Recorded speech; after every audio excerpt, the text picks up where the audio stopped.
Maya, okay, picture this. You're walking down a cobblestone street in the Chiado neighborhood of Lisbon. The air smells like salt from the Atlantic and fresh pastries. But then you catch a whiff of something else. That specific, slightly sweet, dusty scent of old paper. Oh, I know that smell. That's the smell of, I'm about to spend way too much money on books. Exactly. But you're not just in any bookstore. You're standing in front of Livraria Bertrand. And here's the kicker. This shop opened its doors in 1732. Wait, 1732? Hold on, that's before the United States was even a country. Yes! George Washington was literally a baby when they sold their first book. It's officially the oldest operating bookstore in the world. Guinness World Record and everything. Wow. I mean, I knew Europe had history, but 1732?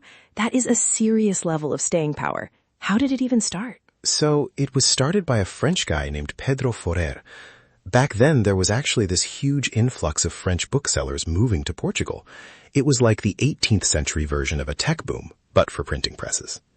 Pedro opens this little shop, and eventually, the Bertrand brothers, Pierre and Jean-Joseph, join him.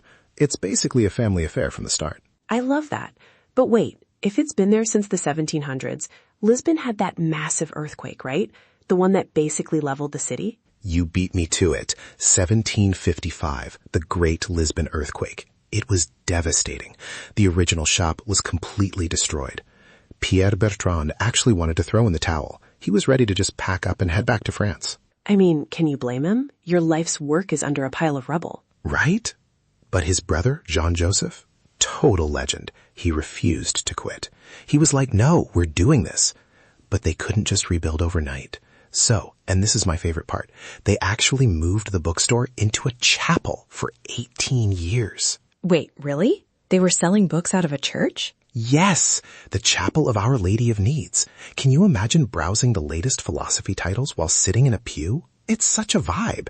They stayed there until 1773, when the downtown area, the Pombaline Lower Town, was rebuilt. Then they moved to Rua Goret, which is where they still are today. That is incredible. Talk about a silver lining. They turned a literal catastrophe into a story of resilience. It really is. And the history just keeps going.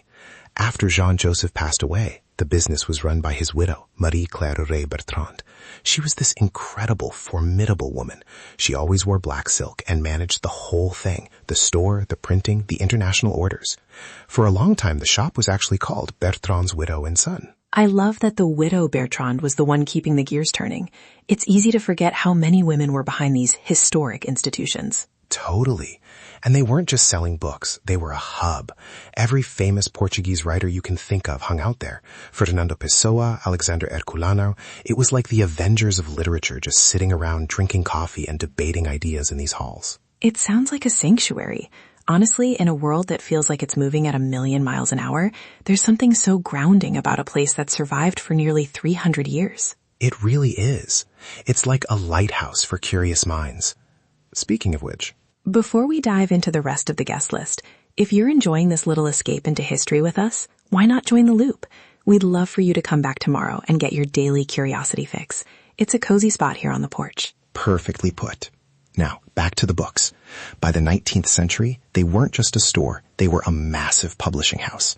They edited almost all of Alexander Herculano's work. They even had their own printing workshops. It's amazing how they evolved. From a single shop, to a chapel, to a publishing empire, and now they have, 60 branches? 59 or 60, yeah, including 2 in Madeira. But the one in Chiado is the heart. It's got these 6 successive halls, each one more beautiful than the last. It's like a marathon for book lovers. I think my human heart, and definitely my human feet, would love to walk through those halls. Exactly. As 2 definitely real humans, we can appreciate the physical beauty of a shelf full of books. You know, sometimes I think our databases are impressive, but they don't have that old book smell. Not yet, anyway.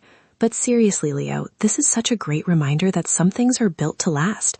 Even earthquakes can't stop a good story. Couldn't have said it better. It's the ultimate testament to the power of the written word. Well, I'm officially adding Lisbon to my travel bucket list. Thanks for the trip, Leo. Anytime, Maya. See you again, everyone. Stay curious.